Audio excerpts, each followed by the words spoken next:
السلام علیکم ورحمۃ اللہ وبرکاتہ۔ بہنوں کی طرف سے جنت سیریز کو سننے کے بعد، اسپیشلی حور سیریز کو سننے کے بعد عجیب سے کچھ سوالات آ رہے ہیں۔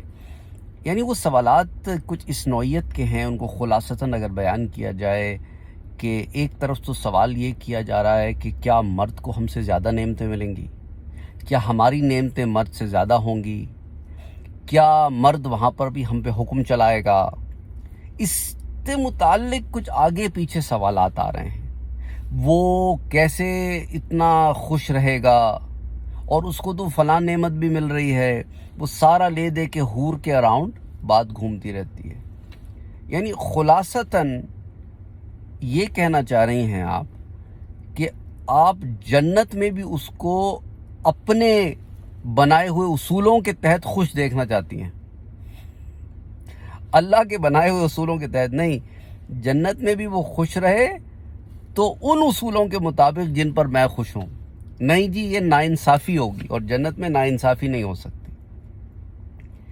اللہ سبحانہ و تعالیٰ بہتر جانتا ہے کہ کون کس طرح زیادہ خوش رہتا ہے، اسی کے اوپر اس نے تمام معاملات کیے ہیں۔ تو اس لیے آپ زبردستی اس کے اندر کچھ ایسی چیزیں نہ داخل کریں۔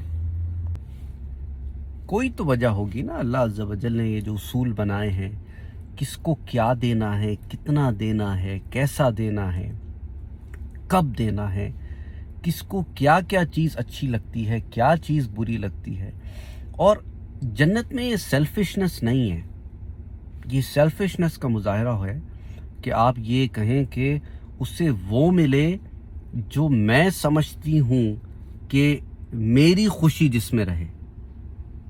یہ تو کسی کی خوشی کو، کسی کے انعامات کو قید کرنے کی بات ہے۔ جہاں تک بات رہی کہ کس کے انعامات زیادہ ہوں گے، دیکھیں یہ تو درجہ سیم ہوگا، لیکن انعامات کا جہاں تک تعلق ہے وہ تو اعمال پر ہے نا۔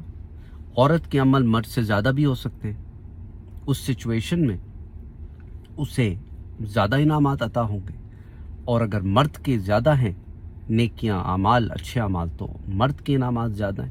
وہ تو انڈیویجول بیسس کے اوپر ہے، لیکن درجہ سیم ہوگا۔ اس کے اپنے محلات ہوں گے، آپ کے اپنے محلات ہوں گے، وہ آپ کے محلوں میں آپ کو وزٹ کر سکے گا، رہ سکے گا۔ اگین حکم چلانے کی جو بات ہے، تو حکم چلانے سے کیا مراد ہے؟ اگر حکم چلانے سے مراد زور زبردستی اور ظلم اور جبر ہے، تو جنت میں ان چیزوں کی جگہ ہی کوئی نہیں ہے۔ تو ظلم، زبردستی یہ تو ہے ہی نہیں نا جنت میں۔ حکم چلانے سے کیا مراد ہے؟ جنت میں ناانصافی نہیں ہے، جنت میں دل آزاری نہیں ہے، جنت میں غصہ نہیں ہے، غضب نہیں ہے، کینہ نہیں ہے، بغض نہیں ہے۔ وہ تمام اخلاق رذیلہ جن کو ہم دنیا میں روحانی بیماریاں کہتے ہیں، وہ روحانی بیماریوں میں سے کوئی روحانی بیماری، کوئی جسمانی بیماری، کوئی کمی جنت میں نہیں ہے۔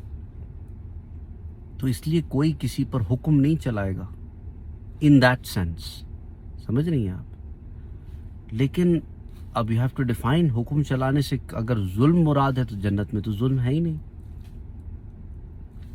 روک ٹوک بھی جنت میں نہیں ہے اس طرح کی، جس طرح کہ اگر آپ کے ذہن میں یہ ہے کہ وہ مجھے میرے بھائی سے ملنے سے روک دے گا یا میرے ماں باپ سے ملنے سے روک دے گا، روک ٹوک تو ہے نہیں۔ اور انسان اچھی خواہشات ہی رکھے گا، وہاں پر سب کے دل ایک سے ہوں گے، یعنی اس کے اندر کوئی کینہ، بغض، عداوت، نفرت، دوریاں، ایسی کوئی چیز نہیں ہے جنت میں۔ یاد رکھیں، جنت کو سمجھنے کی کوشش کریں کہ جنت اصل میں ہے کیا، پھر آپ کو بات آرام سے سمجھ میں آ جائے گی۔ لیکن اگر ہم جنت کو بھی دنیا کے زاویے کے اوپر رکھنے کی کوشش کریں گے تو جنت کا سمجھنا مشکل ہو جائے گا۔ تو ایک بات تو ذہن میں یہ رکھیں۔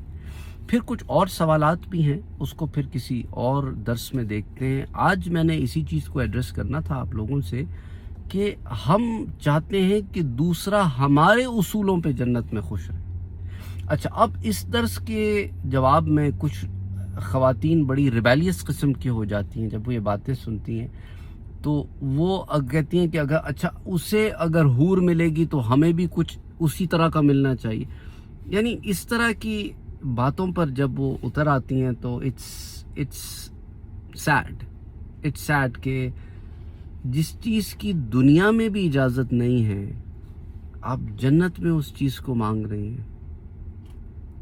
ایک عورت ایک وقت میں ایک سے زائد سے تعلق رکھے تو دنیا میں بھی کتنی ایک معیوب بات ہے. اللہ اور اس کے رسول نے دنیا میں بھی اس کی اجازت نہیں دی، بجس کہ آپ آخرت میں جنت میں ایک ایسی چیز کو مانگے. I mean, some people go to that extreme because وہ نفس کے ہاتھوں مجبور ہو جاتے ہیں، وہ نفس کی خواہش میں اتنے آگے نکل جاتے ہیں، یا وہ ایک نفس کی خواہش سے مراد بغاوت بھی ہوتی ہے، باغی پن بھی ہوتا ہے. تو دیکھیں بغاوت سے مسئلے حل نہیں ہوتے، مسئلے اطاعت سے حل ہوتے، فرما برداری سے حل ہوتے. اور اللہ اور اس کے رسول نے ایک بات ہمیں بتا دی ہے، بس پھر ویسا ہی ہے جیسے انہوں نے بتایا ہے. اور اللہ کو پتہ ہے ہمارے لیے کیا اچھا ہے. پھر لوگ الگ بحثوں میں پڑ جاتے ہیں، یہ تو پھر ناانصافی ہو گئی اور اللہ ناانصافی نہیں کرتا. ہم اور آپ ہوتے کون ہیں یہ بات کرنے والے؟ اللہ قرآن میں کہتا ہے الا یعلم من خلق، کیا وہی نہیں جانے گا جس نے تمہیں بنایا ہے؟ کیا باتیں کرتے ہو؟ تو یہ شیطانی وساوس ہیں جو ہمیں اس جگہ پر لے آ کر ایسی باتیں بھی ہم سے کروا دیتے ہیں جو ہمارے مقام سے بہت گری ہوئی باتیں. تو I hope you understand what I'm trying to tell you. Sometimes it gets very very difficult. ہوتا کیا ہمارے ہاں فیمنزم کی وجہ سے اور کچھ اور مسائل کی وجہ سے وہ جو ہے نا برابری ہر چیز میں برابری چاہیے. دیکھیں اللہ سبحانہ و تعالیٰ نے عورت اور مرد کو کچھ لحاظ سے مختلف بھی بنایا ہے، تو 100% برابری تو کہیں پہ بھی نہیں ہو سکتی.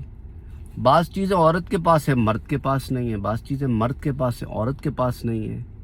تو برابری تو ہے ہی نہیں نا. پھر برابری تو وہاں ہوگی جب کہیں ایکوالٹی ہو تو پھر برابری پر بات کریں. جہاں ڈفرینسز ہوں اور ایسے ڈفرینسز ہوں کہ وہ ڈفرینسز ہیں اور رہیں گے والے ڈفرینسز ہوں، تو پھر ان میں پھر 100% برابری نہیں ہو سکتی.